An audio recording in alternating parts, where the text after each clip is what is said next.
Alright, hello YouTube. Okay, I got a problem with my 2005 GMC Yukon Denali. Power seat on the driver's side wouldn't work. Also the heater on the driver and passenger side would not work. So I started digging in. Let me show you what I found. This ignition 3 10 amp. Okay, that came up and I checked that out and it was fine. I saw another video that pointed towards this HVAC 1. Says that was a problem. You can try that. That wasn't my problem. That one was fine. There's also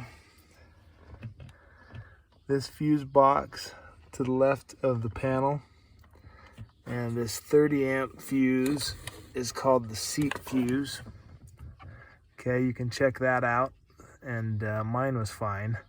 I did notice on this side panel, I got a multimeter and I checked it out, and that orange wire right there, that orange wire goes all the way under the seat and provides the power to the circuit board. And so you can start there by tracing it out. That should be the beginning place to make sure you don't have a burnt wire or a bad connection somewhere. Let's look under the seat. Okay, I took the seat off. It's just these two nuts. They just come right on those studs. You just take those nuts off of those studs on both sides. You can see the other one right there. Yep. And you take those off, you undo the connectors like I did. Just a couple of connectors that you got to press down and they'll come off. And then you can flip the seat over and see under the seat, okay? Here's a circuit board. There was another video that showed that you can undo these clips. I'm not gonna undo it right now because it's a bit of a pain, but you can check the circuit board, make sure it's seated okay, make sure it's connected. There's a couple connectors there for this circuit board that have to be undone to get it out.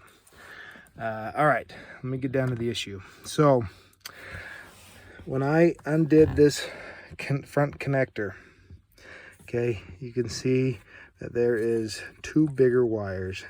This orange wire and the black wire. Okay, this is a battery and this is the ground. And I traced it and it goes all the way to this connector right here, which sits on the back, on the bottom, and it's under this. There's a little cover right there I had to pop off. So I popped off that cover, found this. You can see there's some melting right there. This wire is exposed. This is battery. It looks brown. This is the orange wire, and it got charred, turned brown.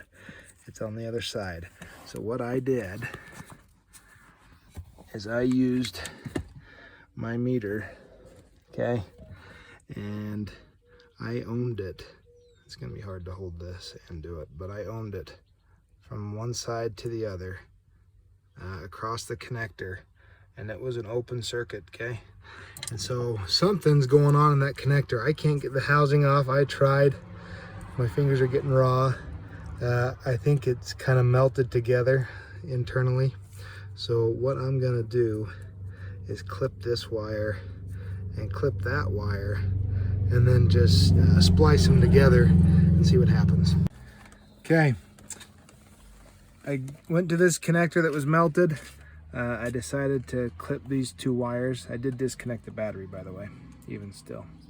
But clipped them and stripped them, and I'm gonna tie them together. But before I do that, I want to show that this wire right here, I have it ohmed out, and the other end of that is that orange wire in that instrumentation panel or fuse panel on the side. And you can hear it, I got it ohmed out. So that's the same wire, just if it helps you troubleshoot and track down the problem. Well, once I found the problem was the burnt wire here in this connector. Had a couple options, okay? I was thinking about using a wire nut and just twisting those two wires together, or maybe a butt splice. But I think what I'm going to end up doing is using these disconnects, okay, for 16 to 14 gauge. And I figured that was the safest way. I was a little concerned at how the wire got hot and melted and the fuse didn't stop it.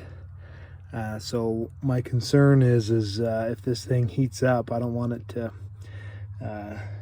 start a fire with the foam underneath the seat or something like that. So I'm going to do a quick disconnect and probably wrap it with a bunch of electrical tape, just to make sure it's pretty insulated from getting something else warm.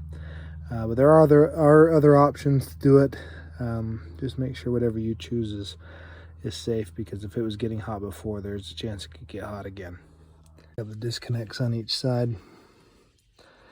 Okay, so now I'm just going to wrap those up in electrical tape and then cut the excess stuff out of these connectors. Probably wrap that a little bit too, just so no metal gets loose. Then I'll put this connector back in its spot down there and put the housing on it. Okay, this is how it looks like at the end. So I got it wrapped up. I got this connector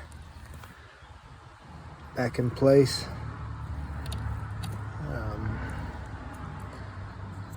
That little slot. And then I'm going to put the cover back on and then put the seat back on with these connectors, the 5 that we took off earlier. And then hook up the battery again and then give it a test. Okay, got everything back in place, got the connectors connected, seats all mounted on. Let's give it a test. Battery's connected, of course, and it seems to be working, so that was the issue. Thanks for watching. Leave any comments you have below.